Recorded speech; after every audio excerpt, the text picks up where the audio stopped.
Derana Aruna, Sri Lanka's breakfast show.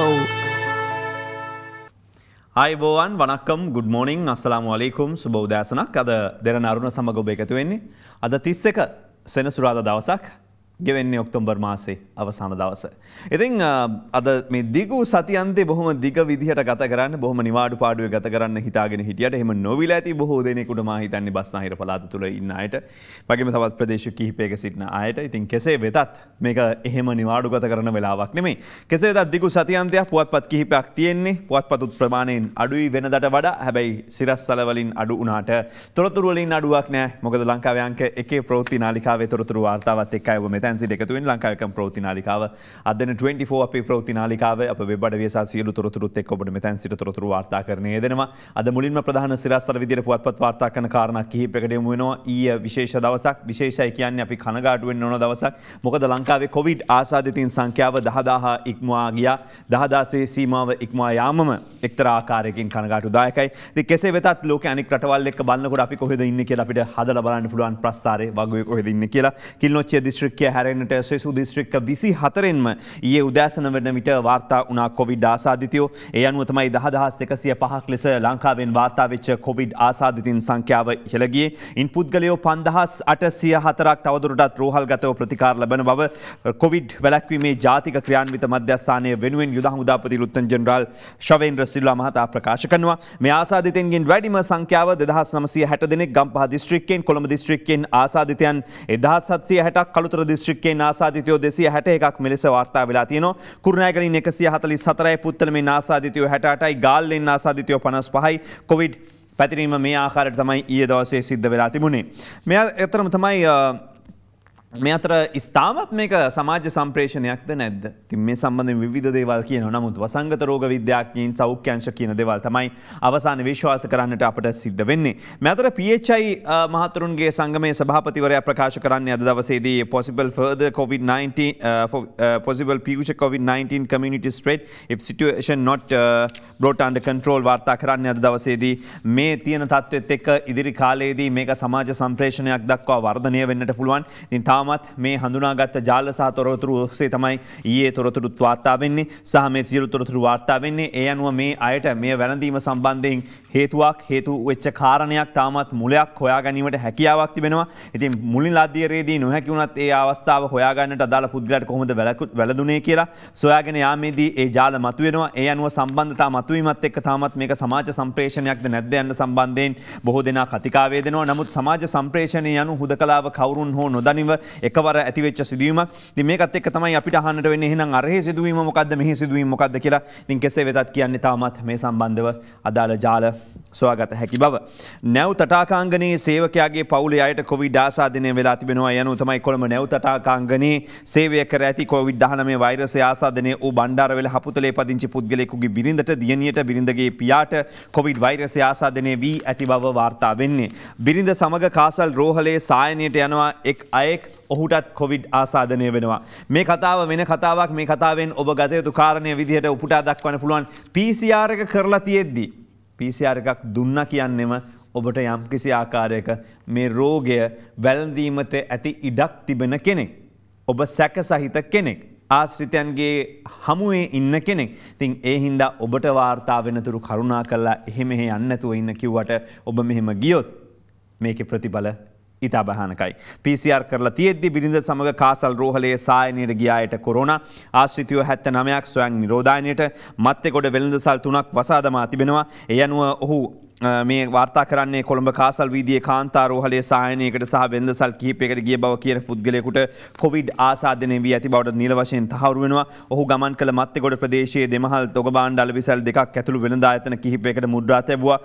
නිවාස 5ක පුද්ගලයන් 23 දෙනෙකුට ආසාදිතය සේවය කළ ස්ථානයේ 50 දෙනෙකු ඇතුළු අනෙක් පිරිස නිරෝධායනයට ලක් කරන්න කටයුතු කරලා තිබෙනවා. ඒ අනුව ඔබට පේනවා මේ සිදුවීම් එක්ක මේ සිදුවීම් සුළුවෙන් තකන්නට එපා කියන එක තමයි කියන්නට තියෙන්නේ. දිස්ත්‍රික්ක 24කම කොරෝනා ආසාදිතයෝ ගන්න දහස ගිහිල්ලා තියෙන වෙලාවේ ඔබ තාමත් මේ සම්බන්ධයෙන් වගකීමක් ඇතිව හැසිරෙනවද නැද්ද කියන එක ඔබේ අතේ තියෙන්නේ. ඉතින් ඒ අනුව පන්නල ඇඟලුම් කම්හලක සේවිකාවක් හදිසියෙ මිය ගිහිල්ලා තියෙනවා. ඒ වගේම වැඩිම ආසාදිතයෝ ගම්පහ සහ කොළඹින් දැන්ටත් වාර්තා වෙන්නේ රත්නපුර රෝහලේදී දරු ප්‍රසූතියක් කළ මවකට කොවිඩ් ආසාදෙන්ලා තිනවා. කොග්ගල ඇඟලුම් සේවිකාවකට කොරෝනා. ඒ වගේම තමයි සමුද්‍රි සංවර්ධන දෙපාර්තමේන්තුව මේ වන්ට වසා දමලා තියෙන්නේ මේ ඇතිවෙච්ච තත්ත්වයක් එක්ක. පෑලියගොඩ මත්ස්‍ය වෙළඳ සංකීර්ණයේ කොරෝනා රැල්ල මේ විදිහට පැතිරගෙන යනවා දිවයින පුරා. අපි ඊයේ තොරතුරු වාර්තා කරා දීර්ඝ තොරතුරු වාර්තාවක් ඔබට කොහොමද මේක සිද්ධ වුණේ කියලා. මේ අනුව ඔබ කල්පනා කරනවා ඇති ඊයේ දවසට වැනදිච්ච පිරිස කවුරුන්ද කොහෙන්ද කියලා.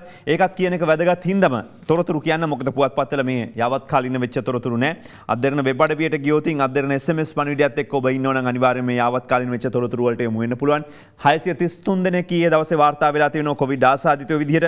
ඉන් 138ක්ම වාර්තා වෙන්නේ නිරෝධායන මධ්‍යස්ථාන වලින්. ඒ කියන්නේ ආරක්ෂකාංශ සෞඛ්‍යංශ වේලාසන දැනගෙන මේ අයට කොවිඩ් ආසාදනය විය හැකි කියලා රඳවා තැබූ ස්ථානවලින් 495ක්ම වාර්තා වෙන්නේ මාළු වෙළඳසැල ආශ්‍රිතව කණ්ඩායම විදිහට. ඒ අතරිනුත් වාර්තා වෙනවා 260ක් ගම්පහ දිස්ත්‍රික්කයෙන් පමණක්. මුළු ගම්පහ දිස්ත්‍රික්කයේම බස්නාහිර පළාත ඇතුළුව හුදකලා කර තිබෙන මොහොතක් මේක. මේ අතර 162ක් කොළඹින් 18ක් කළුතරින් වාර්තා වෙනවා ඊයේ දවස ගත්තම. ඔබට පේනවා යනුව පැතිරීම කොයි ආකාරයට සිද්ධ වෙන්නේ කියලා. ඉතින් ඒ අනුව ඔබට පරිස්සම් වෙන එක වඩා වැදගත් කියන්නේ මෙන්න මේ හින්දා. ඉතින් කෙසේ නමුත් වෙනදට වඩා ශීඝ්‍රයෙන් පැතිර යනවා කියලා තොරතුරු වාර්තා වෙන මොහොතක තමයි ඔබට වාර්තා කරන්නේ 633ක් ඊයේත් වාර්තා වුණා කියන එක. ඉතින් මේකේ විශේෂත්වයක් තිබෙනවා ඊයේ දවසේ පෙර දවසනකට අපිට දිවයිනේ විවිධ ප්‍රදේශ වලින් දුරකථන ඇමතුම් ලැබෙනවා. දවස් 4ක් වෙනවා PCR පරීක්ෂණ කළා අපිව අරගෙන ගියේ නැහැ. වාර්තා ඇවිල්ලා තියෙනවා අපිව අරගෙන ගිහිල්ලා නැහැ. අපිට කිව්වා පොසිටිව් කියලා ගෙදර ඉන්නවා කියලා. ඊයේ 6:55 ප්‍රවෘත්ති විකාශය ඔස්සේ අපි තොරතුරු වාර්තා කළා. දිවයිනේ බොහෝ ප්‍රදේශ වලින් මේ තත්ත්වයන් වාර්තා වුණා. ඉතින් මේකත් එක්කම අපි ඇහුවා ඇයි මෙහෙම ගෙනියන්නේ නැත්තේ කියලා. ඒ අනුව ආරක්ෂකංශ සෞඛ්‍යංශ පිළිගත්තා. PCR පද්ධතියේ තියෙන යම් කිසි අඩුපාඩුවක් තියෙන තත්ත්වයක් එක්ක PCR පරීක්ෂණයන් වල වාර්තාවන් ආවත් සමහර වාර්තාවන් එන්න දවස් 4ක් ගොඩ ගැහිලා තියෙනවා.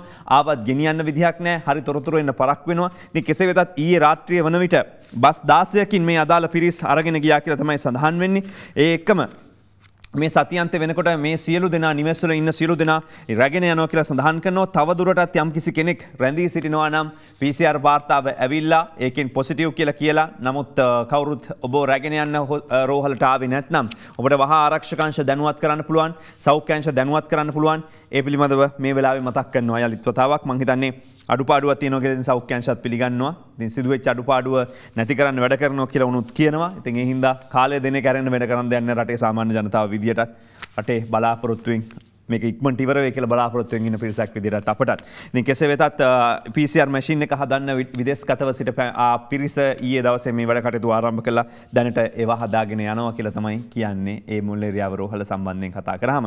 මේ අතර බස්නාහිර නිලධාරීන් 34කට දැනට කොවිඩ් ආසාදනය වෙලා පොලිසියට කොවිඩ් පැතිරීමේ අවදානමක් තියෙනවා. ඒ හින්දා පොලිසිය මහත්තුරු පරිස්සම් වෙන්න. විශේෂයෙන්ම ඔබ තමයි ආරක්ෂාව සපයන්න ඉන්න පිරිස. ඒ වගේම ඔබ තමයි මේ වෙලාවේ හොර සතුරන්ගෙන් දේපල ආරක්ෂා කරන්න මාර්ගය හසුරවන්න මේ හැම එකකටම ඉන්නේ.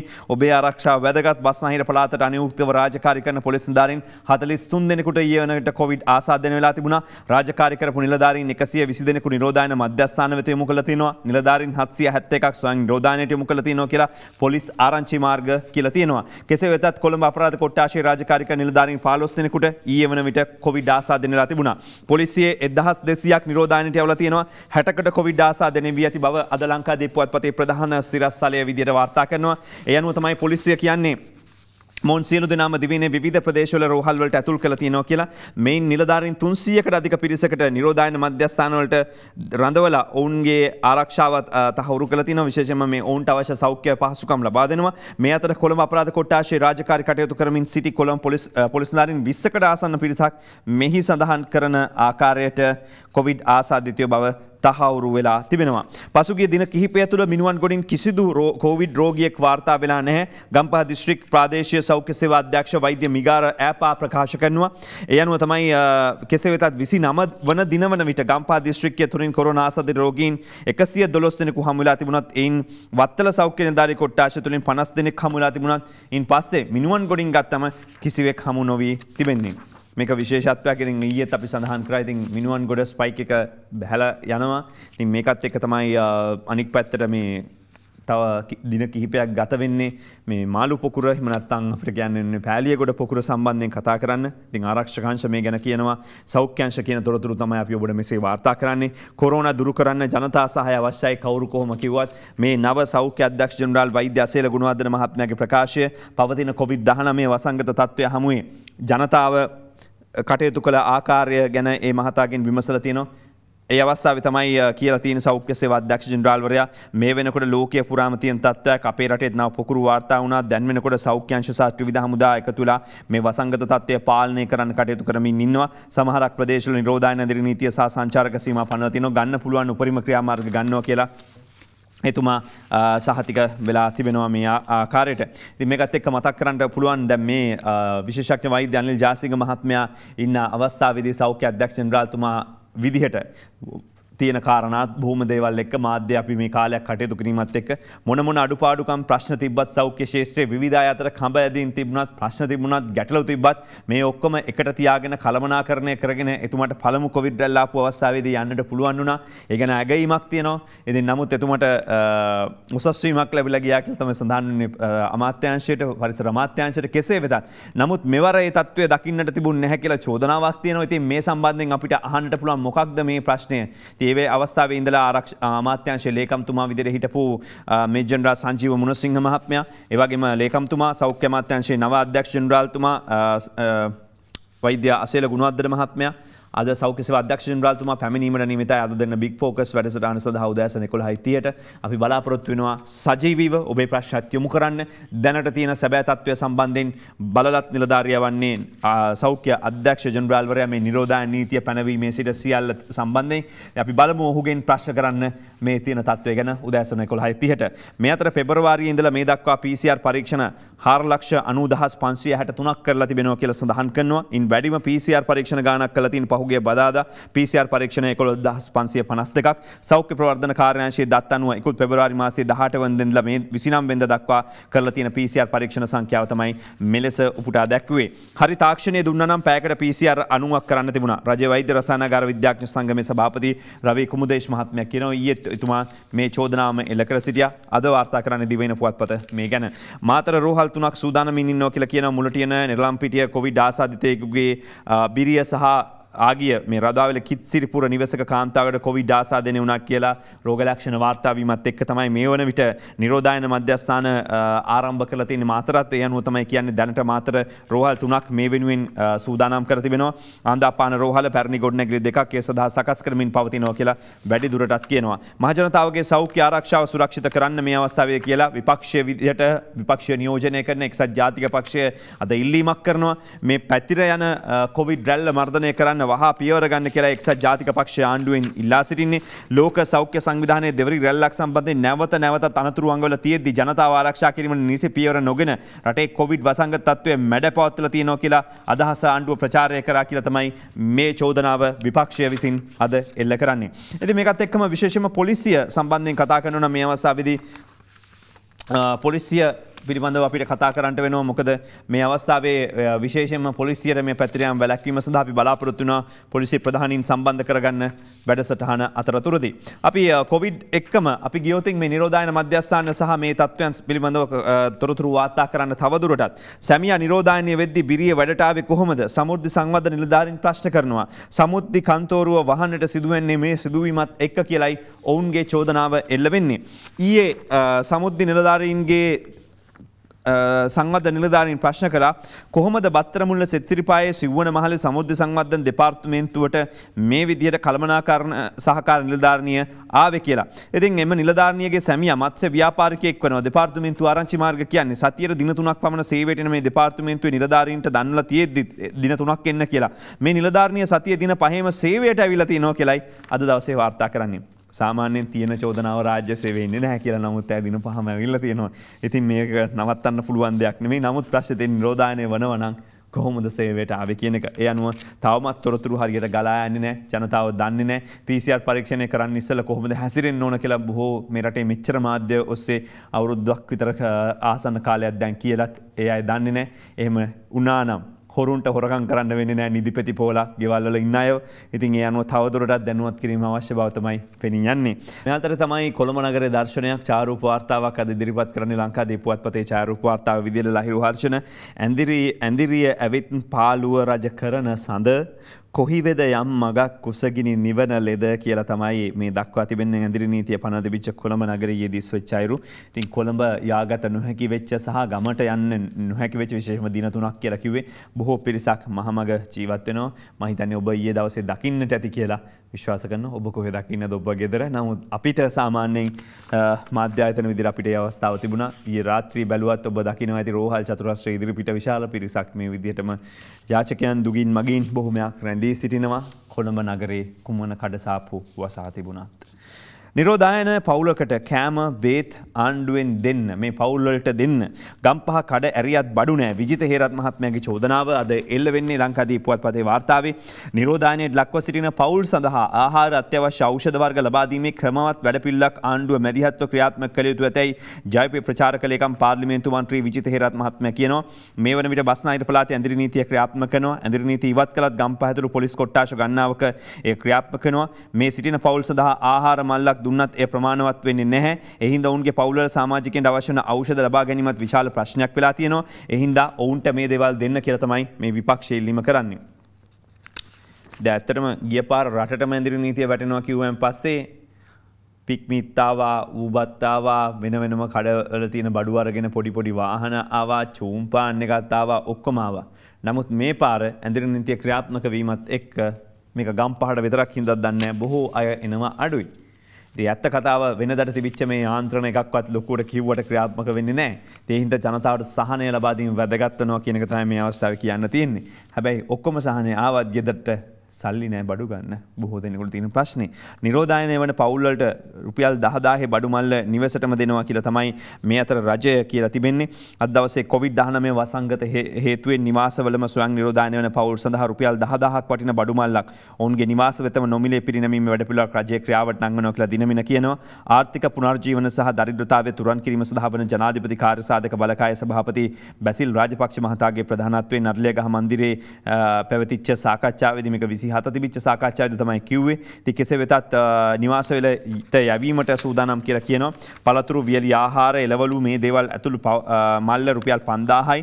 අවස්ථා දෙකකදී මේක ලබා දෙනවා. ගම්පහ දිස්ත්‍රික්කයේ පවුල් 6807කට මේ බඩුමලු ලබා දීම ආරම්භ කළා කියලා තමයි දිස්ත්‍රික් ලේකම්වරයා කියන්නේ. ඉතින් කෙසේ වෙතත් අපි හිතනවා මේ බඩුමලු ලබා දෙවි කියලා මේ වෙනකොට. ඉතින් මේ ගම්පහ විතරක් නෙමෙයි මේ වෙන තත්ත්වේ. ගත්තොත් ඉතින් වටේ තියෙන අපි කොළඹ නගරෙත් හිතනවා සමහර තැන් ලොක්ඩවුන් කළා නැහැ කියලා. නමුත් පොඩි ස්ථාන වශයෙන් හුදකලා කිරීම කරලා තිබෙනවා. කෝට්ටය ආශ්‍රිත යම් ප්‍රදේශයක වතු නිවාස කීපයක්, තවත් ප්‍රදේශ කීපයක්. සමහර විට අද හෙට වෙනකොට මේ කටයුතු කරන්න පුළුවන් වෙයිද කියන්න දන්නේ නැහැ. එහෙම වුණොත් සමහරට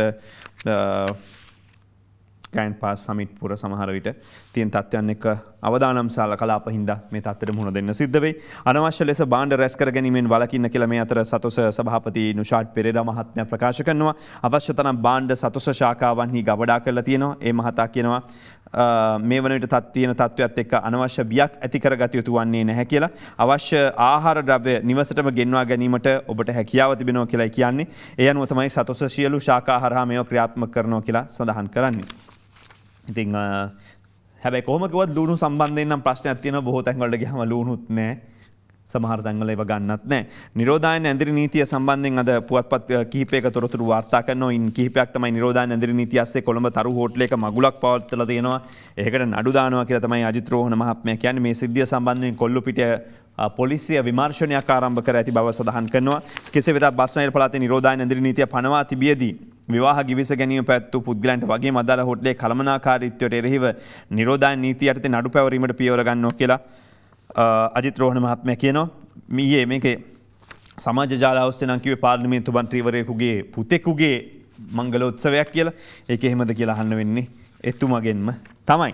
මේ අතර තමයි පින්නවල 29 වෙනිදා හවස පැය 3ක කාලයකදී පින්නවල අධිවේගී පිවිසුමෙන් වාහන 800ක් සමාවෙන්න මේ පින්නවල කියලා තියෙන පින්නවල නෙමෙයි මේක පින්න දුව වෙන්නට ඕන මොකද පින්නවලට අධිවේගයක් තාම ගිහිල්ලා නැති හින්දා ඉතින් කෙසේ වෙතත් අධිවේගය ආවොත් පින්නවල කියලා කියා දාන්න පුළුවන් නමුත් මේක පින්න දුව වෙන්නට ඕන දක්ෂිණ අධිවේගී මාර්ගයේ මම හිතන්නේ පින්න දුවෙන් 4 වෙනිදා සිට 7 වෙනිදා දක්වා කාලය තුල වාහන 800ක් පමණ පිට වෙලා තියෙනවා කියලා දක්ෂිණ අධිවේගී මාර්ගයේ මුරපොළ සඳහන් කරනවා පොලිස් මුරපොළ ඒ අනුව පොලිසිය කියනවා පැය 3ක කාලය ඇතුළත මේ වාහන පින්න දුව පොලිස් පිටුමින් ගිහිල්ලා තියෙනවා කියලා ඉතින් ඒ අයට මොකද කරන්නේ දැන් මේ ගිය කට්ටිය ගොහෝ දෙනෙක් ගමේ ගිහිල්ලා තියෙනවා. ඉතින් බස්නාහිර වහගත්තට වැඩක් තියෙනවද කියලා තමයි අහන්න තියෙන්නේ. මේ බස්නාහිරින් පැන්න අය නිරෝධායනයට යොමු කරනවා. නැවතී සිටින හෝටල් පරීක්ෂාවට ලක් කරනවා. එන අය අල්ලන්න සඳුදා මෙහෙයුමක් ක්‍රියාත්මක කරනවා කියලා නියෝජ්‍ය පොලිස්පති අජිත් රෝහණ මහත්මයා ඊයේ දවසේ කිව්වා. අද දවසේ මේ තොරතුරු වාර්තා කරනවා පුවත්පත් වාර්තාවේ. ඒ අනුව තමයි වෙනත් ප්‍රදේශ වලට ගිහිල්ලා ඇති පුද්ගලයන් හඳුනාගෙන නිරෝධායනය සඳහා යොමු කරනවා කියලායි කියන්නේ. පිට පළාත් වලින් කොළඹට පැමිණෙන පුද්ගලයන් තොරතුරු ලබා ගැනීම සඳහා සඳුදා අලුයම සිට කොළඹට පැමිණෙන පුද්ගලයන් හඳුනා ගැනීම විශේෂ සෝදිසි මෙහෙයුම් ආරම්භ කරනවා කියලා අද දවසේ වාර්තා කරනවා. ගියපු කට්ටිය ඉතින් ගිය විදිහටම ඉන්න තමයි තියෙන්නේ එනකොට අල්ලනවා කියලා තමයි මේ කියන්නේ. අපි ඊයේත් කිව්වා. hina වෙලා කිව්වට කාරණේ මේකයි ඉතින් බොහෝ වෙලාවට මේක ව්‍යාප්ත වීම වැළැක්වීම තමයි අරමුණ වෙලා තියෙන්නේ. ඉතින් සතියන්තේ මේ ගමන් නැවැත්වීම විශේෂයෙන්ම දිගු සතියන්තයක් නිසා බොහෝ දෙනෙක් බොහෝ සුන්දර නිවාඩු ගත කරන්න යන බලාපොරොත්තු වෙන්න හිටියා. ඉතින් ආරක්ෂක අංශ කියන්නේ මේ වෙලාවේ ඒක නොකළ යුතුක් කියලා. කෙසේ වෙතත් යනවා නම් ඒ අනුව ඔහොම තමයි කටයුතු කරන්න වෙන්නේ. මිරිහානේ ගම් 3ක් හුදකලා කරලා තියෙනවා කියලා සඳහන් කරනවා. කොළඹ මිරිහාන ප්‍රදේශයේ වෙල්සිරිපුර, රාවුලපුර, ප්‍රගතිපුර යන ප්‍රදේශ හුදකලා කරලා තියෙනවා කියලා අද කොවිඩ් වැළැක්වීමේ ජාතික මධ්‍යස්ථානය සඳහන් කරලා තියෙනවා. ඉතින් ඒකම ඔබට සඳහන් කරන්න ඕන තවත් ස්ථාන කිහිපයක් මේ වන විට ඊයේ දවසේ ගත්තු ක්‍රියාමාර්ගත් එක්ක හුදකලා කිරීමට කටයුතු කරලා තියෙනවා. විශේෂයෙන්ම නුගේගොඩ කෝට්ටේ ආශ්‍රිතව ඒ අනුව එපිට මුල්ල පාර එක් ප්‍රදේශයක් මේ වනිට හුදකලා කර තිබෙන බවද වාර්තා වෙනවා. මේ අද දවසේ ජාතික පුවත්පත්වල සිරස්තල අප ඔබට ඉදිරිපත් කරමින් සිටින්නේ. තව තොරතුරු වාර්තා බොහොමයක් තිබෙනවා. ඒ වගේම නියෝජ්‍ය පොලිස්පති අජිත් රෝහණ මහත්මයා මේ එන අය කොහොමද අත්අඩංගුවට ගැනීම සිද්ධ කරන්න කියලා කියන්න සූදානමින් ඉන්නවා. එයා නිරෝධායන මධ්‍යස්ථානවලට යොමු කරන්නේ කොහොමද කියන සූදානමින් ඉන්නවා. කොළඹින් පිට ගිය අය. අපි ඒ ගැන අහමු මේ විරාමයෙන් අනතුරුව. දෙරණ අරුණ Sri Lanka's breakfast show. යලි ඔබ දෙරණ අරුණ සමග සජීවීව එකතු වෙන්නේ මේ PCR පරීක්ෂණ කරන මුවාවෙන් නිවැසියන්ට සිහි නැති කළ රන් ආභරණ කොල්ල කාලා පලා ගිය පිරිසක් පිළිබඳව ඊයේ දවසේ වාර්තා කළා. අද දෙරණ ඔස්සේ රාත්‍රී 6:55 පුවත් විකාශයෙන් අපි ඔබට තොරතුරු ගෙනාවා. ඒ අනුව බොහෝ දෙනෙක් දැනුවත් නැතිභාවය සඳහන් වෙනවා. මේ PCR එක කරන විදිහ සම්බන්ධෙනුත් ඉතින් මහජන සෞඛ්‍ය පරීක්ෂකවරු කියලා තමයි මේ අය ඇවිල්ලා ඉන්නේ. ඉතින් පොලිස් වසමේ මේ මහව පොලිස් වසමේ තමයි මේ සිදුවීම වාර්තා වෙන්නේ. ඒ හින්දා ඔබටත් කවුරු හරි එනවා නම් අනෙක් නිලධාරීන් ආවත් දැන් ඒ අය ආවම ඔයා අපි දන්නේ නැහැ PHIද නැද්ද කියලා කියන්න යන්න එපා. එයාගේ හැඳුනුම්පත් බලන්න. ඒ අය මොනවද කරන්නේ කියන්නේ කියලා බලන්න. යලිත් විමර්ශනය කරන්න හොඳට. ඉතින් මේ නිලධාරීන් එන්නේ නිල වාහන වලින් මේ ගැන දැනුවත් වෙන්න කියලා ඔබට ඉල්ලීමක් කරනවා. ඉතින් ඒ වගේම තමයි එහෙම හුදක පැමිණීමක් සිද්ධ වෙනවා නම් වහා ඒ සම්බන්ධයෙන් යලි තහවුරු කරගන්න ඔබට අයිතියක් තියෙනවා. ඉතින් කෙසේ නමුත් හැබැයි නිලධාරීන්ට සහාය වීම වැදගත් වෙනවා. මේ වගේ හොරකල්ලි හින්දා අවසානයේ සිද්ධ වෙන්නේ ඇත්තටම පීචා මහතුරුන්ට ගිහිල්ලවත් මේ කටයුතු කරන්න බැරි වෙන එක. ඉතින් කෙසේ වෙතත් විශාල කොල්ල කෑමක් විදිහට සඳහන් වෙන්නේ විශාල මුදලක් ඔවුන්ට නැති වෙලා තිබෙනවා. මේ අතරම තමයි දින 200යි තායිවානයේ කොවිඩ් ආසාදිතයෙක් තාම නැහැ. මේක ඉතාමත් විශේෂ සිදුවීමක් වෙනවා. තායිවානයේ කොවිඩ් ආසාදිතයෙක් නොමැති වෙනවා. චීන එලිපත්තේ ඉන්න තායිවානයට මේ තත්ත්වයට මුහුණ දෙන්න පුළුවන් වුණා. මුඛාවරණය මුලින්ම ඔවුන් පාවිච්චි කරන්න ගත්තා. මුවාවරණය පාවිච්චි කරා. ඒ වගේ ප්‍රතිඵල අද භුක්ති විඳිනවා ඔවුන්. චීනයේ හුබේ පළාතේ වුහාන් නුවර කේන්ද්‍ර කොටගෙන මේ වෛරසය යන්නට පටන් ගත්ත වෙලාවේ සෙසු පළාත්වල වෛරසය ව්‍යාප්තිය සිදු වුණා. නමුත් තායිවාන සෞඛ්‍ය බලධාරීන් ක්‍රියාත්මක වුණා. නිරෝධායන නීති පැනවුවා. සංචරණ තහංචි පැනවුවා. තායිවානයේ වෛරසය පැතිරීම අවම කරගන්න සෞඛ්‍ය අංශ සමත් වුණා. තායිවාන රජය කොවිඩ් මර්ධන විශේෂ කාර්යසාධක බලකායක් පිහිටුවා. එහි නායකත්වය දුන්නා රට උපජනාධිපතිවරයෙක් වෙච්ච හිටපු උපජනාධිපතිවරයෙක් වෙච්ච වසංගත රෝග පාලන විශේෂඥයෙකුට ඒ සම්බන්ධ පුහුණුව ලබා ඇති අයෙකුට. ඉතින් ඒක ඔවුන් ඒ මැඩලීම සඳහා පියවර ගත්තා. ඉතින් මුල් අධීරයේදී තත්ත්වය තිබුණත් පසුව ඒව වෙනස් වෙන්න පටන් ගත්තා. කෙසේ වෙතත් ඔවුන් සාර්ථක රාජ්‍යයක් විදිහට දැන් සඳහන් වෙනවා තායිවානය කොවිඩ් මර්ධනය සඳහා යොමු වෙච්ච. මේ අතරම අද දවසේ බස්නාහිර අනිද්දා ඉවත් කළත් ප්‍රදේශ 68ක ඇඳිරි නීතිය දිගටම ක්‍රියාත්මක වෙනවා කියලා අද දවසේ ලංකාදීප පුවත්පතේ උපශීර්ෂය වාර්තා කළා තියෙන්නේ. මේ උපසිරස්වලින් කියන්නේ පොලිස් බල ප්‍රදේශ 68ක මේ අඛණ්ඩව ක්‍රියාත්මක කරනවා කියලා. ඒ අනුව තමයි ගම්පහ දිස්ත්‍රික්කයේ පොලිස් බල ප්‍රදේශ 37ක, කොළඹ දිස්ත්‍රික්කයේ පොලිස් බල ප්‍රදේශ 21ක, කුලියාපිටිය ප්‍රදේශයේ පොලිස් බල ප්‍රදේශ 5ක, කළුතර දිස්ත්‍රික්කයේ පානදුර උතුර, දකුණ, පයාගල, බේරුවල, අලුත්ගම යන ප්‍රදේශවල මේ ඇඳිරි නීතිය නැවත දැනුම් දෙනතුරු ඒ ආකාරයටම ක්‍රියාත්මක කරනවා කියලා අද සඳහන් කළා තියෙන්නේ. අපි වෙරළබඩ පොලිසිය වසා දමලා තිනවා ජම්පටා පොලිසිය 4 දිනකට කොවිඩ් ආසාදනය වීමත් එක්ක පොලිස් මූලස්ථානයේ ආරංචි මාර්ග තමයි මේ ගැන තොරතුරු වාර්තා කරලා තියෙන්නේ. එයත් අද ලංකාදීප පුවත්පතේම උපශීර්ෂ වාර්තාවක් විදිහටයි ගෙනෙන්නේ. කොළඹ ප්‍රධාන මහේස්ත්‍රාත් උසාවියේ අංක 6 වහලා දාලා තියෙනවා මේ එකම කොවිඩ් ආසාදිත නීතිඥවරයෙක් සහ පොලිස් දායකයෙක් කොළඹ ප්‍රධාන මහේස්ත්‍රාත් අධිකරණයේ ගැවසීම හේතුවෙන් තමයි මේ විදිහට මේ කටයුතු සිද්ධ වෙන්නේ. ඉතින් බොහෝ ස්ථානවල චේම්බර් එකේදී හරි විනිසුරුතුමා පැමිණ ඉන්නවා. විනිසුරු මහතුරුන් නීතිඥ මහතුරුන් ඇවිල්ලා නම් නඩු කැඳවීම සිද්ධ කරනවා. නැත්නම් කල්යාම තමයි සාමාන්‍යයෙන් සිද්ධ වෙන්නේ. ඉතින් මේකම අපිත් එක්ක සම්බන්ධ වෙනවා මේ මොහොතේදී පොලිස් මාධ්‍ය ප්‍රකාශක නියෝජ්‍ය පොලිස්පති නීතිඥ අජිත් රෝහණ මහත්මයා. සුබ උදෑසනක් නියෝජ්‍ය පොලිස්පතිතුමනි. සුබ උදෑසනක් ඔබටත් චතුර. ඇඳිරි නීතිය කඩපු 1259ක් පොලිස් භාරයට කියලා තමයි පුවත්පත වාර්තා කරන්නේ. මේ ගාන හරියද මීට වඩා සංඛ්‍යාව වැඩිද? මීට වඩා සංඛ්‍යාව වැඩි. මේ වන විට 1450ක් අත්අඩංගුවට අරගෙන තියෙනවා. ඒ වගේම වාහන 180ක් විතර. ඊයේ දිනේ තමයි චතුර වැඩිම පිරිසක් අපි අත්අඩංගුවට ගත්තේ. ඒ පිරිස 221ක් වෙනවා. අද උදෑසන 6 අවසන් වෙච්ච පැය 24 කාලය තුල. ඒ වගේම වාහන 40ක් පොලිස් භාරයට ගෙන තිබෙනවා. තව විශේෂත්වයක් තියෙනවා. අපි මෙච්චර කාලයක් අර ගැසට් එක ගැන කිව්වට ගැසට් එකේ තියෙන රෙගුලාසි කඩ කරපු අය අත්අඩංගුවට ගත්තේ නැහැ. සති දෙකක් දුන්නා. 15 වෙනිදා ඉඳලා 29 වෙනිදා වෙනකල් දින 14ක් දුන්නා ඔක්තෝබර් 15 ඉඳලා අනුගත වෙන්න. මාස්ක් පළඳින්න දුරස්ථභාවයේ තියාගන්න කියලා. එහෙම තියාගත්තේ නැති හින්දා ඊයේ දිනේ ඉඳලා අපි ඒ ගැන ක්‍රියා කරන්න ආරම්භ කළා. මේ ඇඳිරි නීතියට අත්අඩංගුවට ගත්ත පිරිසට අමතරව තව 39 දෙනෙක් අත්අඩංගුවට අරගෙන තියෙනවා. ෆේස් මාස්ක් දාපු නැති, ඒ වගේම දුරස්ථභාවයේ තියාගත්තේ නැති. දැන් අද ඉඳලා දිගටම ඒ කටයුතු අපි කරනවා. දින 14ක් දුන ජනතාවට අනුගත වෙන්න. ඒකට අනුගත වෙච්ච නැති හින්දා. ඉතින් ෆේස් මාස්ක් එක දාලා හිටියේ නැතුව නිරෝධායන රීති කඩකිරීමට උසාවියට ඉදිරිපත් කරාම මාස 6ක හිරදඬුවමක් හෝ රුපියල් 10000ක දඩයකට ඒ අය යටත් වෙනවා. පොලිසියට කොවිඩ් පැතිරීමේ අවදානම සම්බන්ධයෙන් කතා කරද්දී 1200ක් නිරෝධායනයට ලක් කළා කියලා සඳහන් වෙනවා. අතරම කී දෙනෙක් පොලිසිය ආසාදනය වෙලා ඉන්නවද දැනට තියෙන තොරතුරු අනුව? ඔව් දැන් අද උදෑසන දක්වා තියෙන තොරතුරු අනුව චතුර 60 දෙනෙක් කොවිඩ් ආසාදනය වෙලා තියෙනවා. ඒ වගේම 400කට ආසන්න සංඛ්‍යාවක් අපි ඍජු නිරෝධායනයට. ඒ කියන්නේ අපේ තියෙන නිරෝධායන මධ්‍යස්ථාන තියෙනවා. කළුතර පොලිස් විද්‍යාලයේ, කුණ්ඩසාලේ පොලිස් විද්‍යාලයේ වට යවලා තියෙනවා.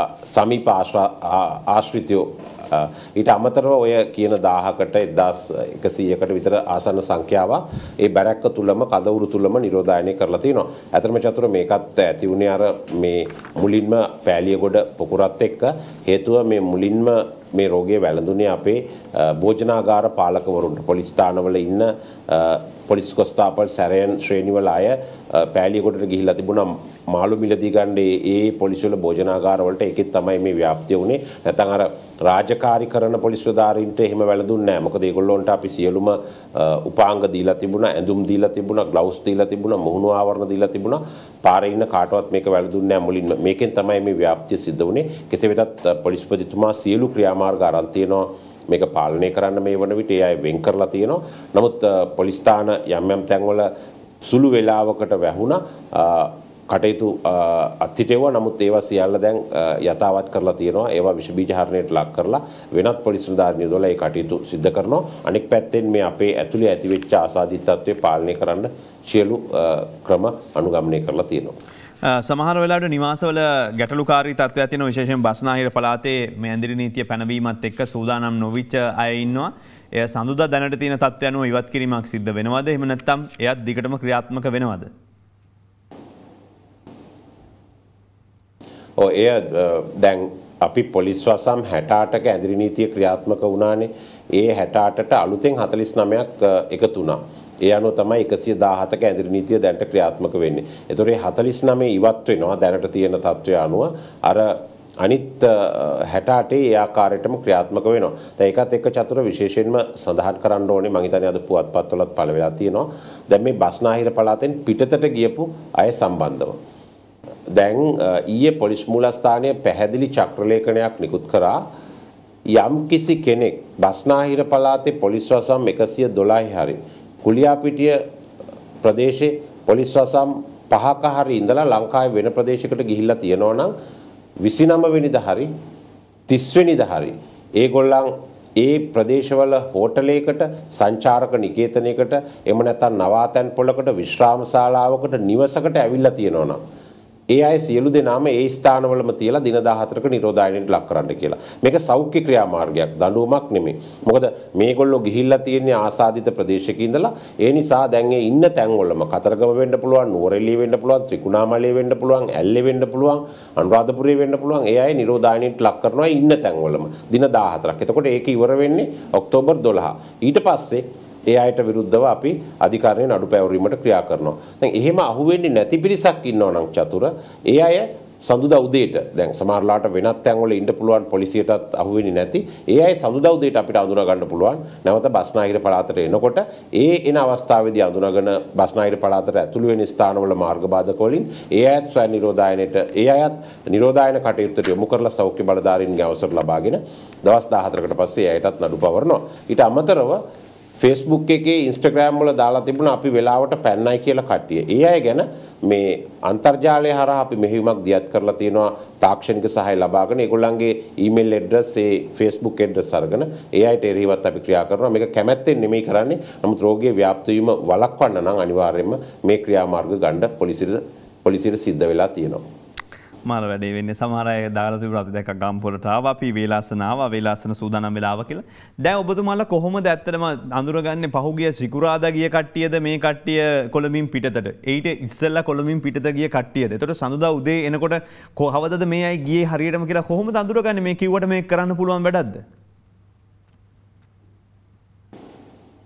පුළුවන් මේ පොලිස් වසමක තියෙන හෝටල් වල නවාතැන් පොළවල් වල විස්තර ඔක්කොම ඒ පොලිසිය තියෙනවා. ඒ කළමනාකරුවෝ කියන්න එපා තමුන්ගේ ආයතනයට ආවේ කවද්ද කියලා. ඒ කිව්වේ නැත්නම් ඒ හෝටලේ කළමනාකරුවෝ නවාතැන් පොලේ සංචාරක බංගලාවේ ඒ ඉන්න සේවකයෝ සම්පූර්ණයෙන් මේ අයත් වරදක් කරනවා. අනිවාර්යෙන්ම ආපු දිනේ කියන්න ඕනේ. 29 හරි 30 හරි ඇවිල්ලා තියෙනවා නම් ඒගොල්ලන්ගේ පොත් මේන්ටේන් කරන්න ඕනේ. එන අය ගැන ලයිස්තු මේන්ටේන් කරන්න ඕනේ. ඒක පැහැදිලිවම නිරෝධායන රෙගුලාසියේ සඳහන් වෙනවා. ඇත්ත කිව්වේ නැත්නම් ඒ අයට විරුද්ධවත් කටයුතු කරන්න සිද්ධ වෙනවා. ඉතින් ඒ අයගෙන් තොරතුරු ලබාගෙන අපි වැඩි දෙයක් කරන්න ඒ ඉන්නේ ස්ථානෙම දින 14ක් තියෙනවා. මොකද ඒ ප්‍රදේශයේ යන්න බෑනේ. දැන් ඇල්ලට ගියේ කෙනෙක් බස්නාහිර පළාත ඉඳලා එහි ඇවිදින්න යනවා කියන්නේ ඒ ප්‍රදේශයේ මිනිස්සුන්ටත් මේක බෝ කරන එකනේ. අනුරාධපුරයේ මිනිස්සුන්ටත් මේක ව්‍යාප්ත කරන එක.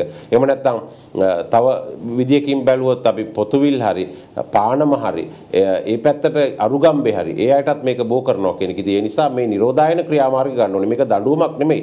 ඒ අයගේ යහපතටයි ඒ ප්‍රදේශීය ජනතාවගේ යහපතටයි ගනු ලබන සෞඛ්‍ය ක්‍රියාමාර්ගයක්. මේක ලෝකෙම පිළිගත්ත ක්‍රියාමාර්ගයක්. ඉතින් ඒකට තමයි මේ දින 14 අනුගත කරන්නේ. ඒ විස්තර දුන්නේ නැත්නම් ඒ ආයතන වල අයට විරුද්ධවත් නඩු පවරන්න පුළුවන්. ප්‍රබුන්ට ඇඳිරි නීතිය ක්‍රියාත්මක වෙන්නේ නැහැ. විවාහ මංගලෝත්සව පවත්වන්න පුළුවන් කියලා චෝදනාවක් තියෙනවා. ඒ වගේම තමයි කොළඹ තරු හෝටලේ ගියේ මංගල්‍යයක් තිබුණා කියලා සඳහන් වෙනවා. මේක ඇත්තටම ප්‍රභූවරයෙකුද දේශපාලඥයෙකුට සම්බන්ධ සිදුවීමක්ද කාගේද මේකට නීතිය ක්‍රියාත්මක කරනවද ඔබතුමා? ඔව් පළවෙනි කාරණේ තමයි චතුර මටත් ඕක වාර්තා වුණේ මේ දේශපාලනඥයෙක්ගේ පුත්‍රයෙක්ගේ කියලා. හැබැයි දැනට එහෙම මේ කොටහේනේ ප්‍රදේශයේ දමිළ අයගේ විවාහ මංගල උත්සවයක් තමයි මේ ගෝල්ඩ් ෆේස් ග්‍රීන් එක ආසන්නයේ තියෙන තරු හෝටලයක පැවැත්වුනේ කොල්ලුපිටිය පොලිස් වසමේ. හැබැයි කිසිම අවස්ථාවක මෙතන මේ දේශපාලනඥයෙක් අපි දන්නේ මේ ප්‍රාදේශීය වශයෙන් ඔය කුඩා පළාත් පාලන ආයතන වල වගේ අය හිටියද කියලා. නමුත් එහෙම දේශපාලනඥයෙක් හිටපු බවට මෙතෙක් වාර්තා වෙලා නැහැ. නමුත් යම් හින්දු ඒ ද්‍රවිඩ පිරිසක් මෙතන ඉඳලා තියෙනවා 35කට ආසන්න. අපි ඒක ගැන තොරතුරු ආපු වෙලාවේ විමර්ශන ආරම්භ කළා කොල්ලුපිටිය පොලිසිය. කොල්ලුපිටිය අපරාධ අංශයේ ස්ථානාධිපතිවරයාගේ ප්‍රධානත්වයෙන් විශේෂ කණ්ඩායමක් බස්නාහිර පළාත භාර ජ්‍යෙෂ්ඨ නියෝජ්‍ය පොලිස්පති විසින් යොදලා තියෙනවා. අපි මේකෙදි කණ්ඩායම් 3කට චතුර නඩු පැවරීමට කටයුතු කරනවා. පළවෙනි එක තමයි මේ හෝටලේ කළමනාකරුව. ඉතා පැහැදිලිව සෞඛ්‍යාංශ උපදෙස් දීලා තිබුණා. බස්නාහිර පළාත තුල මගුල් ඒ වගේම ක්‍රීඩා උත්සව ඒ වගේම සම්මන්ත්‍රණ මේවා පවත්වන්න බෑ ඒවා සපුරා තහනම් කියලා. ඒතකොට ඒ නිරෝධායන නියෝගයට පටහැනිව කළමනාකාරීත්වයේ කටයුතු කරලා තියෙනවා. ඒගොල්ලෝ සම්පූර්ණයෙන්ම වක් කියනවා. දෙවෙනි එක තමයි මේ හෝටලේ අධ්‍යක්ෂ මණ්ඩලය. විශේෂයෙන්ම මේ ගැසට් නිවේදනයේ ඊටාම පැහැදිලිව තියෙනවා යම් ආයතනයක් නෛතික පුද්ගලයෙක් වෙනවා නම් ඒ ආයත් මේකට වක් කියන්න ඕනේ කියලා. යනවා අධ්‍යක්ෂ මණ්ඩලයේ සමාජික. තුන්වෙනි කට්ටිය තමයි මේ විවාහ උත්සවයේ සංවිධානය කරපු ඒ පිරිස්. ඒ අයටයි මේ තුන්ගොල්ලටම විරුද්ධව ඉදිරියේදී අපි නඩු පැවරීමට කටයුතු කරනවා. අද අධ්‍යක්ෂ මණ්ඩලයේ සමාජිකයින්ගෙන් ප්‍රකාශ ලබා ගැනීමට නියමිතව තිබෙනවා. කෙටි අවසාන ප්‍රශ්නේ. නමුත් දැන් මේ ඇඳිරි නීතිය පනවන්න පටන් ගත්තේ මේ විශේෂයෙන්ම මේ පොලිස් බල ප්‍රදේශ විශාල ප්‍රමාණයක ඇඳිරි නීතිය පනවලා තිබුණත් කොළඹ අපි දන්නවා වෙනත් ප්‍රදේශවලට ඇඳිරි නීතිය පනවීමක් සිද්ධ වුණේ නැහැ. ඉතින් විවාහ මංගලෝත්සව සියල්ල තහනම් කිරලා නෙමෙයි තිබුණේ. බොහෝ අය සීමා සහිතව කරන්න පුළුවන් අවම සීමාවක් තියාගෙන මේක සංවිධානය කරන්න කියලා සඳහනක් තිබුණේ. ඒතර ඒ අය මේක සංවිධානය කරලා තිබුණා නම් ඉතින් හදිසි ඇඳිරි නීතිය පනවම මේක නවත්තන්න වෙන්න පුළුවන්. නමුත් එහෙම පොඩි ලිහිලක් දෙන්න පුළුවන්කමක් තියනවද එහෙම වේලාසන යොදාගත්තු කට්ටියට? නෑ අපි ඒ අයට කිව්වේ නෑ. අපි කිව්වේ චතුර බස්නාහිර පළාතේ බෑ විවාහ මංගල උත්සව තියන්න. එහෙම සූදානම් කරගෙන තියෙනවා නම් ඒ අයගේ ගෙදර අවසරයක් අරගෙන ඒ රෙජිස්ට්‍රාර්වරයා ගෙන්නලා සාක්ෂිකාරයෝ දෙන්නෙක් එක්ක ඒ මනමාලයයි මනමාලී අම්මයි තාත්තයි සහභාගී වෙලා 4-5 දිනකින් එක් කරගත්තට ප්‍රශ්නයක් නෑ. ඒත් අවසර අරගෙන මේ විවාහ උත්සව සංවිධානය කරන්න කොහෙවත් බෑ. එහෙම තව කට්ටිය ගෙන්නගෙන කණ්ඩායමක් ඇටියට. ඒක අපි පැහැදිලිවම මීට දින 4කට ඉස්සෙල්ලා පැහැදිලිව සඳහන් කරලා තිබුණා. ඉතින් ඒවට පටහැනිව තමයි කටයුතු කරලා තියෙන්නේ. මොකද හේතුව චතුර මේ රෝගය තියෙන්නේ බස්නාහිර පළාතේ. මේ ආසාදිතයෝ වැඩි වෙන්නේ පොකුරු වැඩි වෙන්නේ බස්නාහිර පළාතේ. ඉතින් අපි දන්නේ නැහැනේ ඔය එන අයගෙන් 20ක් ආවොත් එක්කෙනෙකුට මේක තිබුණොත් ව්‍යාප්ත වෙනවනේ. ඒ නිසා ඉතින් මේ වෙලාවේ අපි දන්නවා විවාහයක් අවලංගු කරනවා කියන්නේ ලොකු මානසික ප්‍රශ්නයක්. නමුත් ඉතින් ඊට වැඩිය රෝගී ව්‍යාප්තිය පාලනය කිරීම අවශ්‍ය වෙලා තියෙනවා. වෙනම ස්තුතියි ඔබට සම්බන්ධ වුණාට. අපත් සමග සම්බන්ධ වුණේ පොලිස් මාධ්‍ය ප්‍රකාශක නියෝජ්‍ය පොලිස්පති නීතිඥ අජිත් රෝහණ මහත්මයා. මේ අතරම ඔබට සඳහන් කරන්න අපිට දර්ශන කිහිපයකට යොමු වෙන්නට පුළුවන්. ඊයේ දවසේත් වත්තල සෞඛ්‍ය නිලධාරී කාර්යාලය තුළ දින 2කදී වාර්තා වෙච්ච කොවිඩ් ආසාදිතයින් 75ක් රෝහල් වෙත රැගෙන යාම සිද්ධ වුණා. අපිට දර්ශන වලටත් යොමු වෙන්නට පුළුවන්. වත්තල පරිපාලන මහජන සෞඛ්‍ය පරීක්ෂකතුමා සඳහන් කරනවා. වත්තල තත්ත්වය තමයි අපි මේ වෙලාවේ ඔබට ඉදිරිපත් කරන්නේ.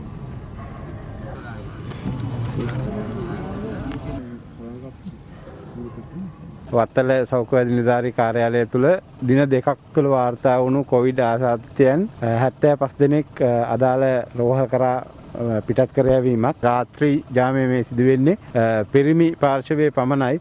කාන්තා පාර්ශවයේ හෙට දිනේදී හෙට දවල් කාලයේදී රෝහල් ගත කිරීමට කටයුතු සූදානම් කරලා තියෙනවා. වත්තල තවත් පුද්ගලික කර්මාන්ත ශාලාවක සේවකයන් පිරිසක් කොවිඩ් ආසාදිත තත්ත්වයට පත් වුණා. එහි සමස්ත සේවක සංඛ්‍යාව 1000ක්ම වනවා. නමුත් එහිදී අපි PCR පරීක්ෂණය කරපු සංඛ්‍යාවෙන් මේ වන විට 49 දෙනෙක් ආසාදිත බව හඳුනාගෙන තියෙනවා. එම ආසාදිතයන් සහ අදාළ ක්‍රියාමාර්ග ගැනීමට කටයුතු කරනවා. ඒ වගේම අදාළ කර්මාන්ත ශාලාව මේ වෙනුවට తాවකාලිකව වහලා තියෙනවා.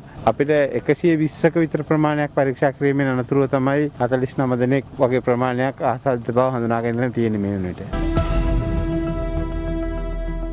ඊයේ රාත්‍රී මේ සම්බන්ධයෙන් විමසීමක් කළා. එහිදී තමයි සඳහන් වෙන්නේ ඊයේ රාත්‍රී විතරක් බස් රථ 16ක් යොදා ගනිමින් මේ අදාළ තාමත් සිර වී සිටින ගෙන යාමට මෙතෙක් නොහැකි වෙච්ච රෝහල් වෙත PCR පරීක්ෂණයෙන් පොසිටිව් වෙච්ච රෝගීන් මේ වන විට රැගෙන යාමින් පවතිනවා කියලා. ඒ වගේම අද දරන Facebook live එක ඔස්සේත් YouTube live ඔස්සේත් බොහෝ දෙනෙක් අහලා තියෙනවා ප්‍රශ්න විදියට ඔය දෙනවයි කියන බඩු මල්ල කොහොමද ලැබෙන්නේ කියලා. මේ සම්බන්ධයෙන් ඊයේ මාධ්‍ය හමුවපත් ඊයේ මාධ්‍යවේදීන් විමසීමක් කළා. දෙනවයි කියන සහන මල්ල කොහොමද දෙන්නේ කාටද දෙන්නේ කියලා.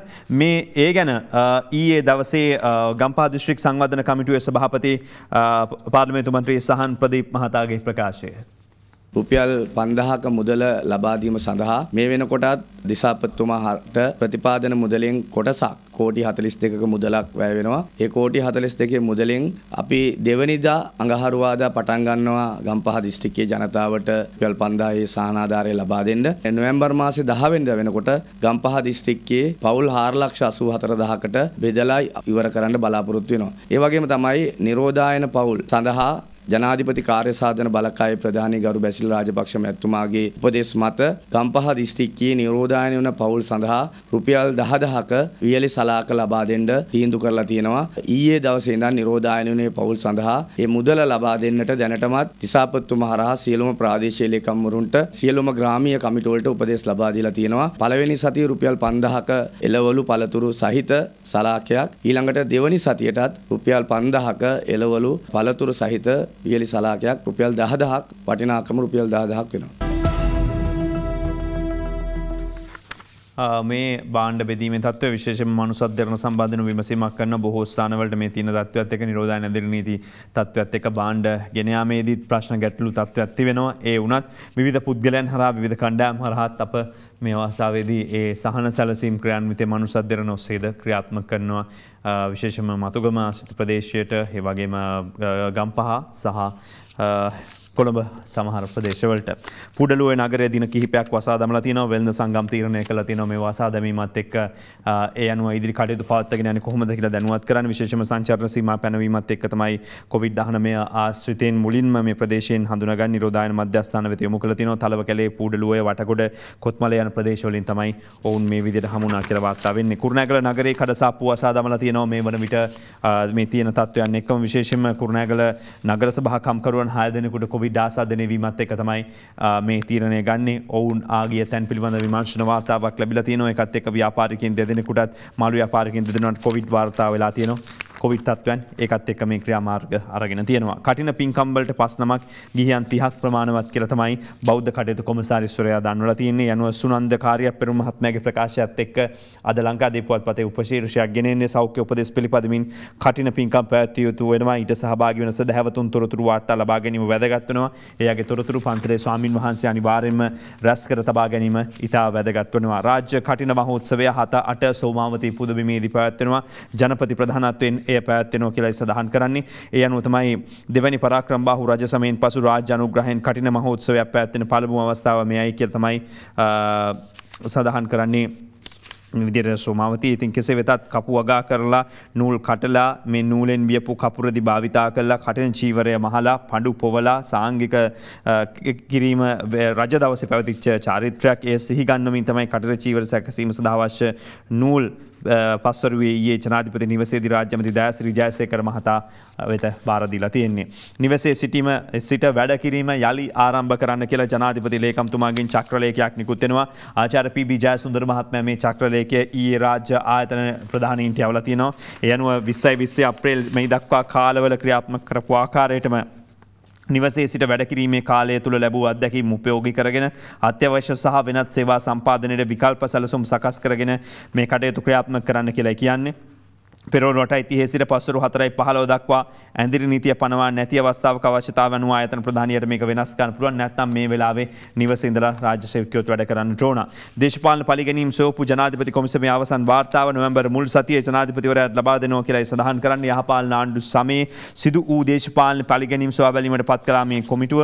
ඒ අනුව තමයි යහපාලන සමයේ නීති විරෝධී ආකාරයට ස්ථාපිත කළ දූෂණ විරෝධී කමිටුව සහ පොලිස් මූල්‍ය අපරාධ කොට්ටාශ එක්ව අසත්‍ය පැමිණිලි ඉදිරිපත් කරමින් සිදු කළ දේශපාලන පරිගැනීම් වලට සාධාරණයක් ඉටු කරන්න කියලා ඉල්ලලා පැමිණිලි 1842ක් මේ කොමිසමට ලැබිලා තියෙන්නේ.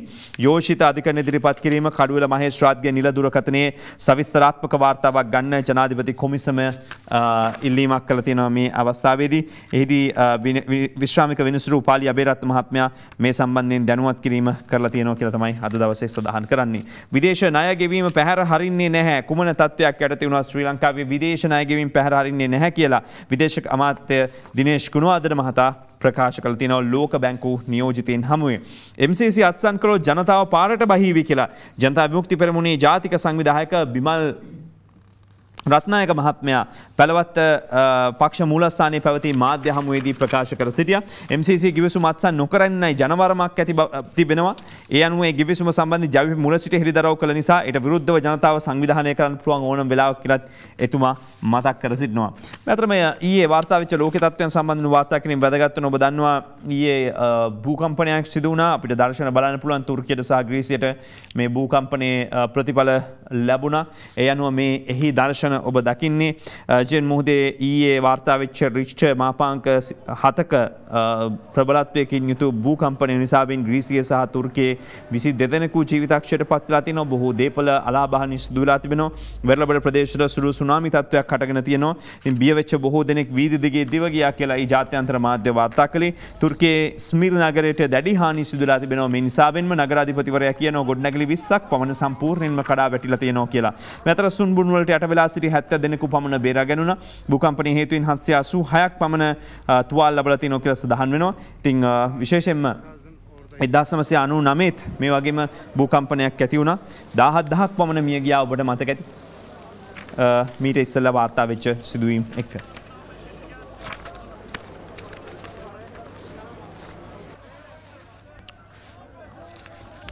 හදිසි විදේශ තොරතුරු කිහිපයක් වෙත අවධානය යොමු කර බලාපොරොත්තු වෙනවා. විශේෂයෙන්ම ප්‍රංශයේ තත්ත්වය සහ ඇමරිකාවේ මේ වන තත්ත්වය ජනාධිපතිවරණය සඳහා තව දින 3යි තියෙන්නේ. ඉතින් කෙසේ වෙතත් අද ගිණුම් කරණය විභාගයට කැල්කියුලේටරයකට අවසර ලබා දීලා තිනවා.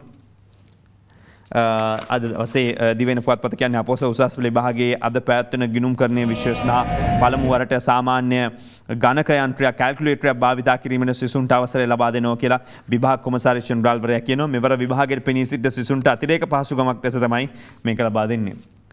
චෝදනාවක් තිබ්බ දරුවන්ට ප්‍රශ්න පත්‍රය තියා හදන අයටවත් සමහර වෙලාවට කැල්කියුලේටර් නැතුව ඒ වෙලාවට මේක හදන්න බෑ කියලා. ඉතින් කෙසේ වෙතත් ශිෂ්‍යත්ව ප්‍රශ්න පත්‍ර පළමු වටය බලා අවසන් වෙලා තියෙනවා.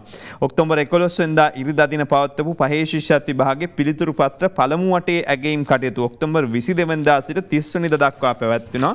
ඉතින් ඒ අනුව තමයි විභාග කොමසාරිස් ජෙනරාල් සනත් පූජිත මහත්මයා කියන්නේ කුලියපිටිය ගම්පාර දිවයිනපුරා විභාග මධ්‍යස්ථාන 391ක් යොදාගෙන ඇගීම් කටයුතු සිදු කළා කියලා. ශ්‍රී ලංකාවේ චීන තානාපති ෂී චැන්හොන් වාර්තා කරන ශ්‍රී ලංකාවේ නව චීන තානාපතිවරයෙක් පත් වෙලා ඇවිත් තියෙනවා. ඉතින් ඉතාමත් ඉක්මනට චීන තානාපතිවරු වෙනස් වෙනවාද කියලා හිතනවාදී ඔබට කෙසේ නමුත් කටුනායක බණ්ඩාරනායක ජාත්‍යන්තර ගුවන්තොටුපළෙන් දිවයිනට පැමිණියා. දින 14ක් ස්වයං නිරෝධායනයට ඔහු ලක් වෙනවා. ඒ අනුව තමයි ෂැන්හයි නුවරින් පිටත් වීමට පෙරත් PCR පරීක්ෂණයක් කරන් ආවා කියලා තොරතුරු වාර්තා කරලා තියෙන්නේ පුවත්පතේ. කතා තව බොහොමයක් තිබෙනවා. මේ අතර අපිට යන්නට පුළුවන් ඔබ දන්නවා ප්‍රංශයේ ඇති වෙලා තියෙන තත්ත්වය දෙවන කොවිඩ් රැල්ල පාලනය කිරීම සඳහා රට වසා දැමීමට ප්‍රංශ ජනාධිපතිවරයා ගත්තු තීරණයත් එක්ක පැරිස් අගනුවර විරෝධතා ඇති වෙලා තිබෙනවා. ඉතින් මේ වෙලාවේ ඉතින් ප්‍රජාතන්ත්‍රවාදය වැඩි වුණත් මේ කටයුතු කරන්නට බෑ කියන එක උදාහරණයක්. ඉතින් චීනයේ එහෙම තත්ත්වෙ මීට වඩා වෙනස් වෙනවා. හැබැයි ඒ වුණාට ප්‍රංශයේම නෙමෙයි රට වෛද්‍යවරු පෙන්වා දෙනවා වෛරසය සංසරණය වීමේ වේගය අවම තත්ත්වයකට ගෙනීමට නම් රටවැසියන් සාමාන්‍ය දැනීම අනුව ක්‍රියා කිරීමේ හැකියාව තිබිය යුතුයි කියලා. මේ කොවිඩ් ව්‍යාප්තිය හමුවේ ප්‍රංශයේ දෙවන වරටත් අකර්මණ්‍ය කිරීමට ඊයේ පියවර ගන්නා. එරට පළමු වරට රට වසලා මාස 7ක් වැනි කෙටි කාලයක් තුළ තමයි මේ කටයුතු කරන්න සිද්ධ වෙන්නේ. ප්‍රංශයේ නව කොවිඩ් රෙගුලාසි ලබන මාසය අවසානයේ වනතෙක් ක්‍රියාත්මක වීමට නියමිතව තිබෙනවා. ඉතින් ඒකත් එක්කම ප්‍රංශ වැසියෝ මේ සඳහා කැමැත්තක් නැහැ. ඉතින් ඒකත් හින්දා තමයි මැක්‍රෝන්ට විරෝධතා දක්වමින් මේ විදිහට ඊයේ දවසෙත් විරෝධතා ක්‍රියාත්මක වෙන්න පටන් ගත්තේ. ඒකම තමයි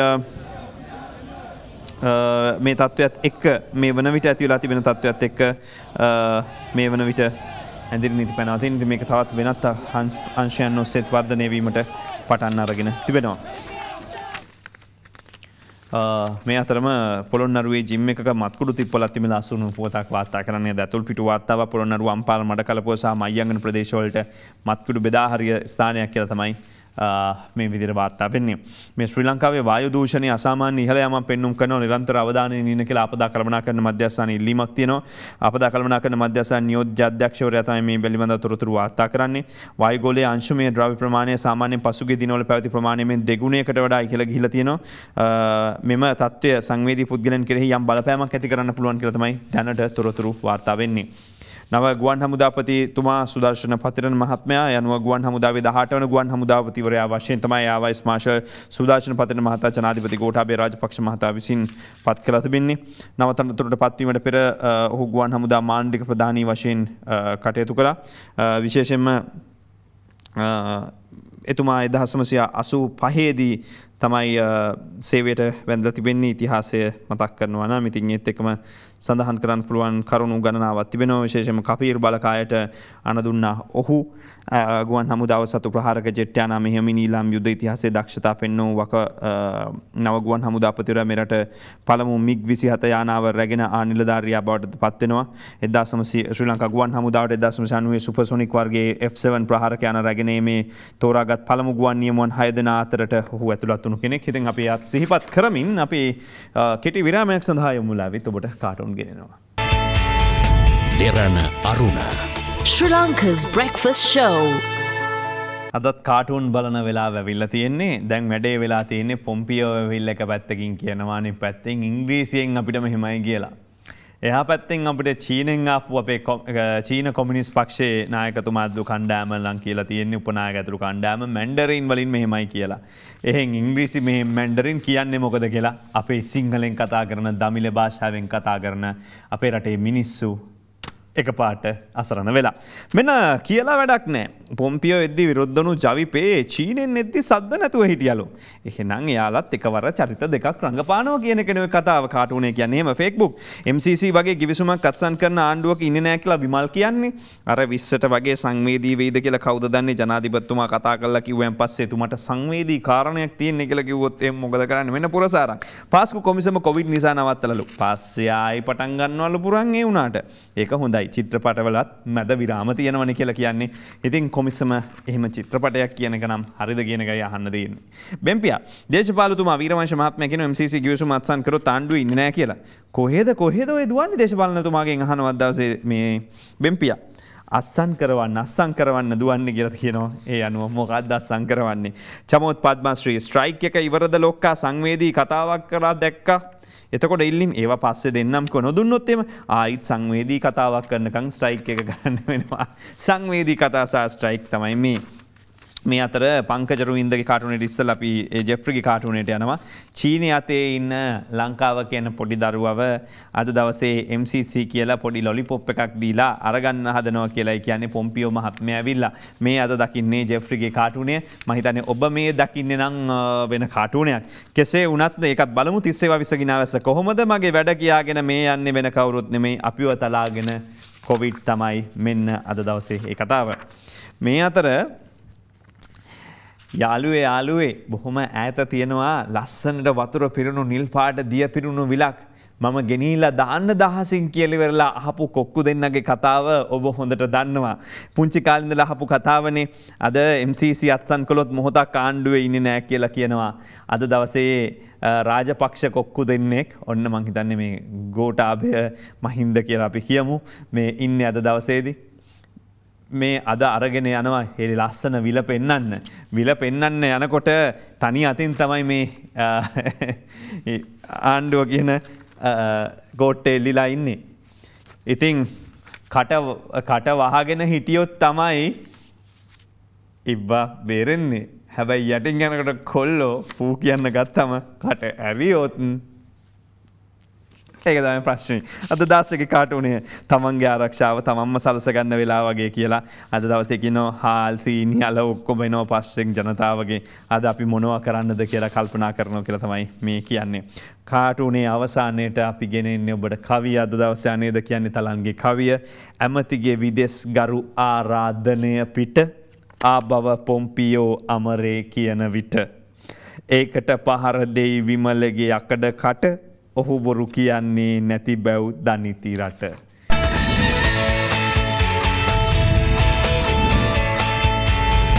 දෙරණ අරුණ Sri Lanka's breakfast show.